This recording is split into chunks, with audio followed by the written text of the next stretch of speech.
Well, a new book, Rehab, an American Scandal, uncovers the mismanagement of drug treatment centers and how they can prevent addiction recovery. The opioid crisis produced more facilities to help patients with drug dependency, but the big question is, why are so many people still addicted? Shoshana Walter is an author and investigative reporter at the Marshall Project. She's here to talk about some of the problems that plague the country's rehab system.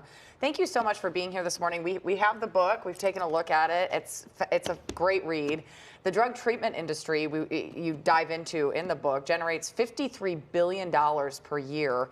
What made you want to investigate this topic and write this book?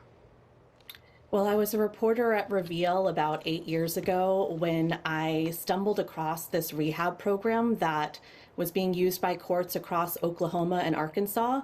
And this treatment program was sending people to work without pay at chicken processing plants where they were making products for KFC and Popeyes and Walmart and PetSmart.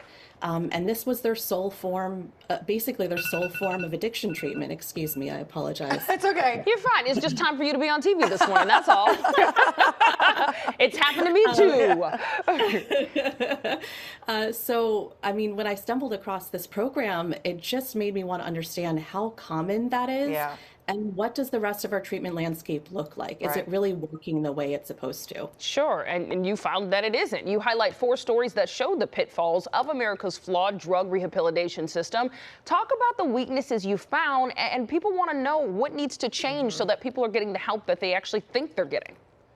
Absolutely, yeah. I found programs that were sending people to work without pay. I found people still having enormous trouble accessing addiction treatment. And then you have this classic insurance-funded addiction treatment model, which really proliferated in the aftermath of the Affordable Care Act. And many of these programs last no more than 30 days. And what I found is that these 30-day programs tend to fuel relapse rates rather than providing people with what they need for long-term recovery. And I think that's very impactful for those listening here in Southern California, because Southern California really is a hub for 30-day treatment facilities. You write about one specific SoCal treatment facility in your book. What did you learn there, and can these short-term plans really help people with addiction? Yeah, so in this for-profit rehab facility, I interviewed the owner, located in the San Bernardino Mountains. It no longer exists, but it existed for many years and was started by someone who had no experience in addiction treatment, no personal experience with addiction, really as a way to fill empty houses that he had built over the course of earlier in the years. And this program was over-medicating patients to the point of impairment. There were several cases where people actually died in the program, partially as a result of being given powerful narcotic medications that records showed were not prescribed to them. Oh, wow. And it still took years for regulators to take action against this program.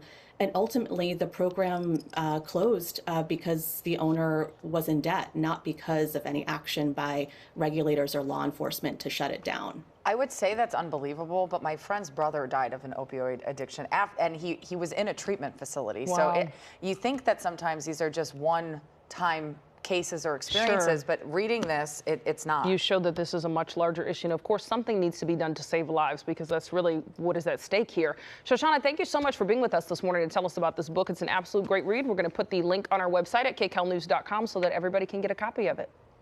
Thank you so much. Appreciate it.